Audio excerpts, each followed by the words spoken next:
So we're here in Avonmouth in 2021. The book is set in 2087, and behind me is the Spiller's grain silo, disused as you can see, kind of like a castle, could even perhaps be a vampire's castle. And that building is still there in 2087.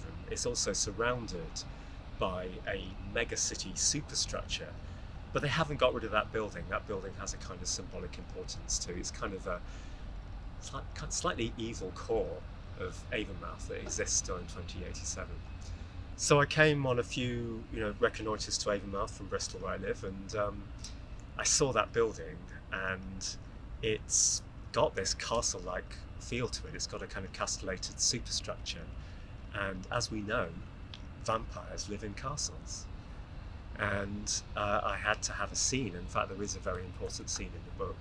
There's a kind of denouement, I suppose you could call it, that happens at the top of that building. I didn't know that when I came here, but that's what happened in my imagination. So in the future, there's this megacity superstructure that's built all around it, and people fly past it in